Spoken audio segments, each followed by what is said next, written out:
राष्ट्रवादी काँग्रेसचे नेते गणेश नाईक हे भाजपमध्ये आले तर मी त्यांचं स्वागतच करेन, मी त्यांची आरती ओवाळून त्यांचं स्वागत करू असं म्हटलेलं आहे मंदा म्हात्रे यांनी।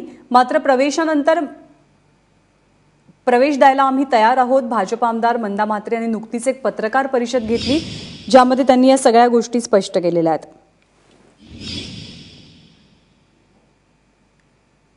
विनायक पाटील आपले प्रतिनिधी आपल्या सोबत आहेत।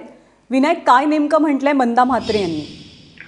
नवी मुंबईमध्ये ज्याप्रमाणे नारायण राणे बीजेपी मध्ये जाणार अशा प्रकारच्या जोरदार चर्चा, तशा प्रकारे नवी मुंबईमध्ये सुद्धा आता ही नाईक फॅमिली आहे। गणेश नाईक असतील किंवा त्यांचे पुत्र संदीप नाईक आणि माजी खासदार संजीव नाईक आहेत, एकंदरीत बीजेपी मध्ये जाणार असल्याच्या चर्चा या ठिकाणी सुरू झालेल्या आहेत। का आपण पाहिलं तर अनेक गेली अविश्वासाला 5 जणांना मुंडे यांची बदली केली नव्हती, मात्र अचानकपणे मुंडे यांची बदली केल्यामुळे या चर्चांना कुठेतरी दुसरा मिळतो की असं वाटायला लागले। त्यामुळे या संदर्भात मंदा म्हात्रे यांना विचारलं असता त्यांनी आपण गणेश जर बीजेपी मध्ये आले तर त्यांचं आम्ही स्वागतच करू अशा प्रकारचं स्टेटमेंट केले। कारण ज्यावेळी राष्ट्रवादी पक्षाची स्थापना झाली त्यावेळेस मंदा म्हात्रे ह्या नवी मुंबईतल्या पहिल्या नेत्या होत्या, त्या शरद पवारांबरोबर गेल्या होत्या।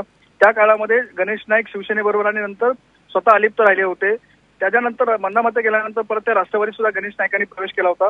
त्यामुळे मंदा म्हात्रेंनी असं स्टेटमेंट केलं की राष्ट्रवादीमध्ये मी गेल्यानंतर गणेश नाईक आल्यानंतर त्यांचं आम्ही स्वागत केलं होतं। तशाच प्रकारे जर आता मी बीजेपीचे आमदार असले तरी जर गणेश नाईक आणि त्यांचा परिवार बीजेपीमध्ये येणार असला तर आम्हाला काहीच हरकत नाही, आम्ही त्यांचं स्वागत करू। त्यामुळे सर्वस्वी निर्णय हा पक्ष घेतील, मात्र पक्षाने तशा प्रकारचे आदेश दिले आणि ते जर बीजेपीमध्ये येत असेल तर आम्हाला कोणत्याच प्रकारची हरकत नसल्याचं त्यांनी स्टेटमेंट केले। विनायक, धन्यवाद या माहितीबद्दल।